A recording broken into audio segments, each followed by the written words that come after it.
Yo, it's F.S.H.S. It's a one and only job at RSA. So today I'm with one of the most successful principals in the district, the principal of our one and only school, Phendukani Full Service High School, Mr. F.S.H.S. Musimanga. Yes, sir. How are you, sir? I'm good. How are you doing, young man? Good, sir. Yes. As you can see, today I'll be doing you an interview about the school success and your successful journey of being the principal. Okay. Let's start off by asking how, in your journey of being one of the most successful principals in the district, what are the struggles that you had to endure along the way? Okay.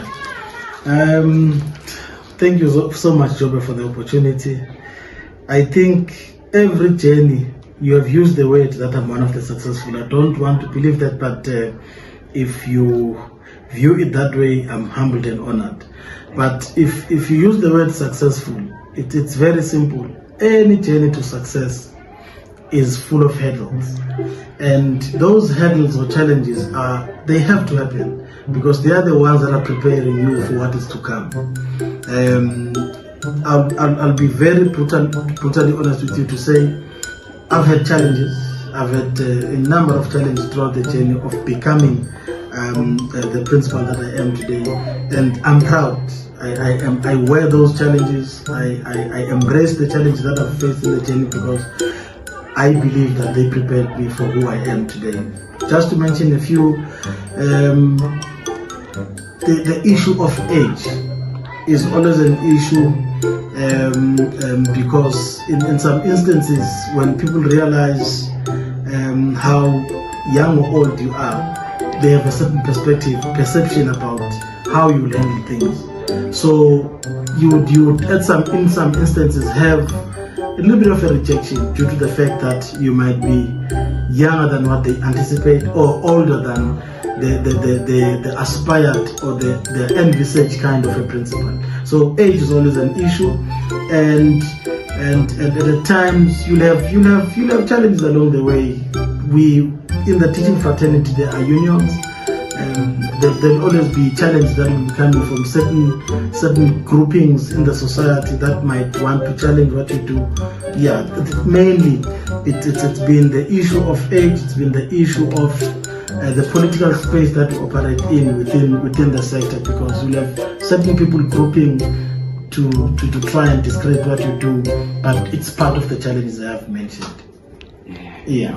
That's a very relatable answer, because there's those times that I had to endure those kind of issues, age, and the group of people trying to neglect what I'm doing and what I want to in my life. Yeah, I know that feeling very well.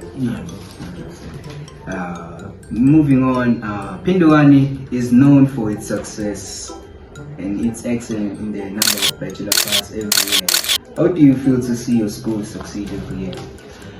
It's not a new thing with Phendukani, you know. Phendukani is, when I came here, it was a well-established school, it was a well-renowned school, an excellent school. The biggest challenge, Jobe, with this institution is that you must remain on top. And remaining on top is a challenge because I have a legacy of my own. This institution has a legacy of its own. It's my responsibility to make sure that both my legacy and the legacy of this institution does not go down the drain. It is my responsibility.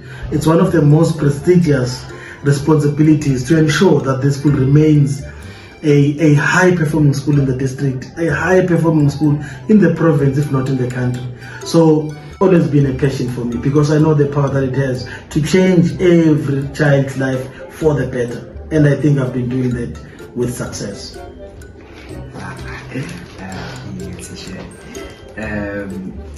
Did you ever encounter with stuff like bullies in your time when you once pursued that dream along the journey?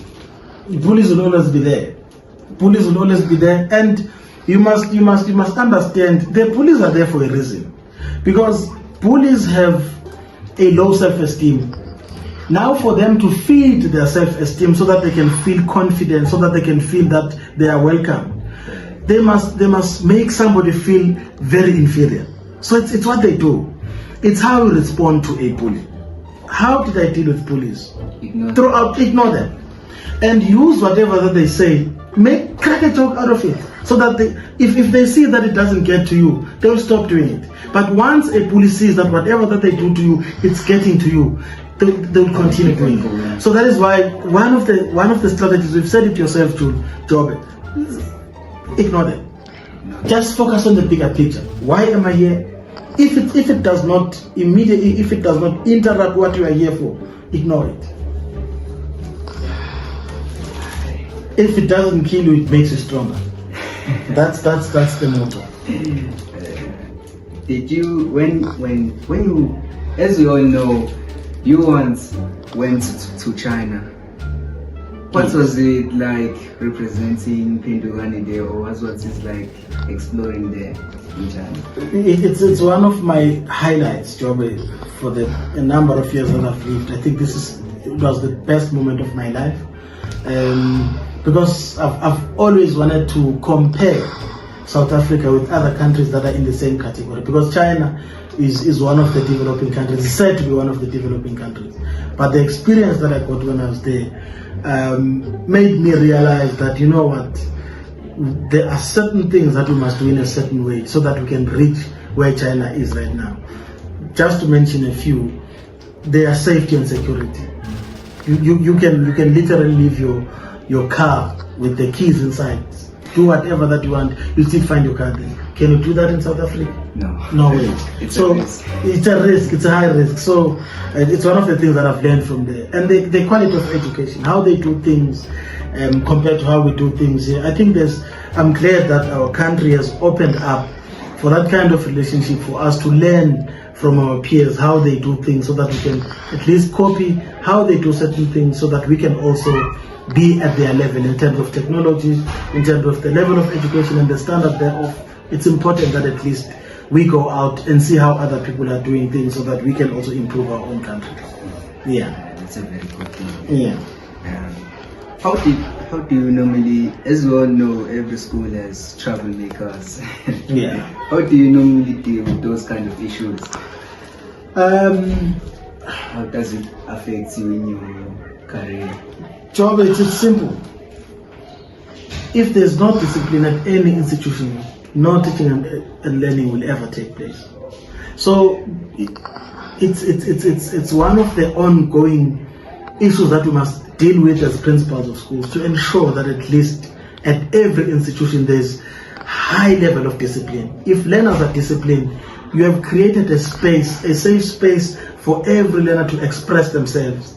You have created a safe space for every learner to be who they are, for them to learn, for them to express themselves fully, without fear of these so-called bullies, without fear of intimidation, or without their right of education being infringed. One duty that every principal is entrusted with is to create a positive learning environment where every child can have a space to learn and to be taught. So it's my responsibility. We have got systems in place. We have got the school code of conduct, which every learner is aware of. We have got a school code of conduct which every learner is aware of.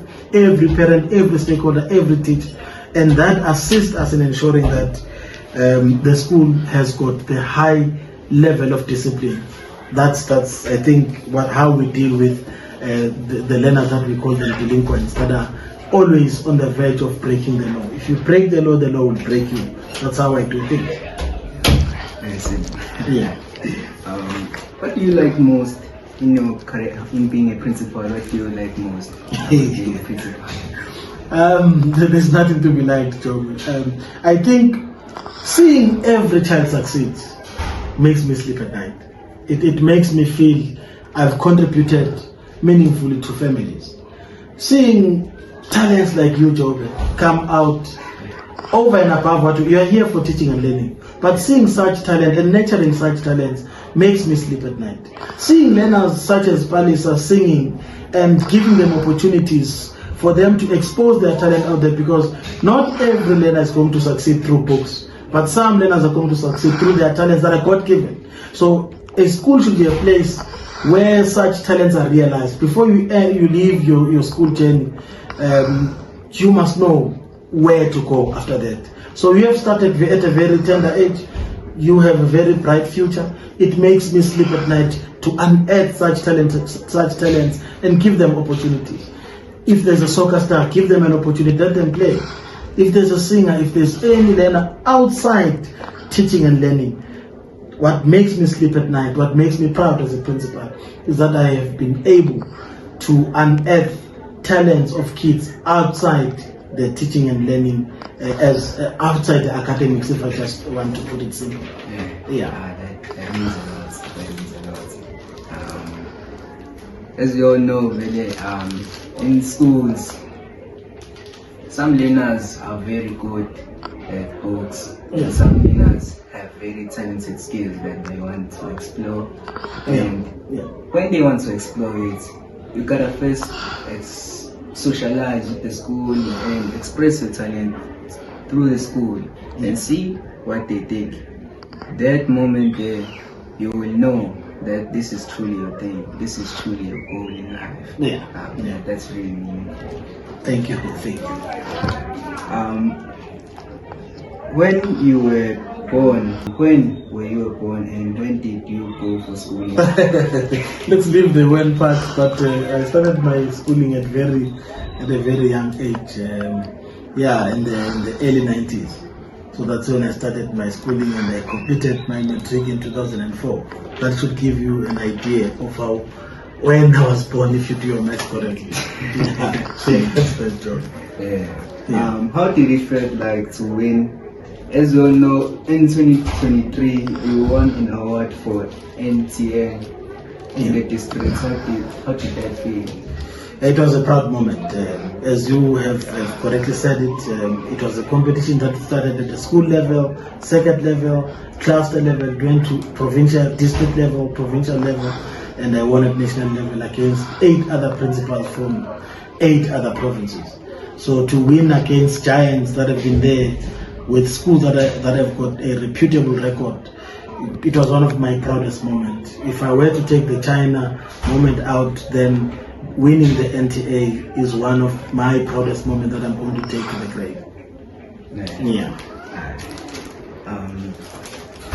So, how do you plan on retrieving, and how do you plan on making the school a healthy environment? Because we all know Phendukani is one of the most healthiest and cleanest school in the district. How do you plan on retrieving that culture, restoring the culture?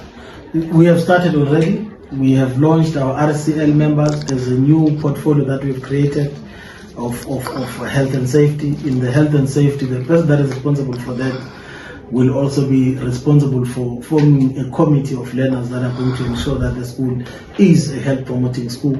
From the side of staff as well, we've got members that are responsible for that. So we are on the right path. I think the most important thing is that I lead by example.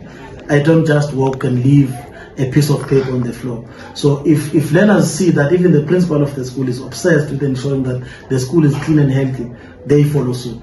So that's how we do it. If the principal is doing it, teachers are doing it, learners are doing it, we have a safe and a clean school environment. What are the future plans for the school? Jobo, we've already started. It's a 5-year plan. It's Vision 2030 for us. It's simple.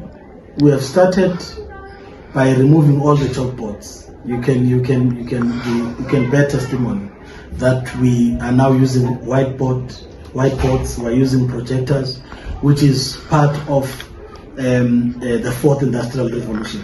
So we want to ensure that everything done in this institution, the department has assisted us in becoming a smart school. We want to be a smart school in all facets. We want every teacher, when they enter the classroom, for them when they teach in the skills that are required for the 4th Industrial Revolution. We want to go towards a paperless kind of education, wherein a teacher will just plug in their laptops to what needs to be done. Learners also have their tablets. That's why we want to take the school. We've got so many plans for the institution. We want to ensure that we have been competing at a provincial level. We have been competing at a national level. We want to take it a step further now. We want to have learners that are going to be globally competitive. We want to send some of our learners through different activities, through academics, through sports, through culture, through anything that has got to do with their skills, sharpening their skills. We want to see learners leaving this country. We want to send our learners to Singapore. We want to send our learners to France, for that matter, for them to travel the world, for them to compete with the world. If such can be achieved within this 5-year period that we've set for ourselves, I think we'd have achieved the plans that I have for the future. One, the school must be internationally recognized, globally competitive, fully implement fourth industrial revolution, the use of technology in the classroom. Want every child in the institution, gradually we're going to also introduce Mandarin as a language, which is used in China, so that our learners can also have opportunities and for them, if they want to travel the world, if they want to go to China, for instance, at least they know that they've got a language of understanding. Because if you go there, there's only one language that is spoken. So if you don't know that language, you'll be deprived of many opportunities. So we want our learners to be at that level in the 5-year period that I've planned for this institution. Yeah. It's been a great honor to have this moment with you right now. I think our audience learned a lot about the school and its success and about its success. It's been a very honor. Thank you. Thank you. Hey, please make sure to like the video, subscribe, comment for more content. Yeah.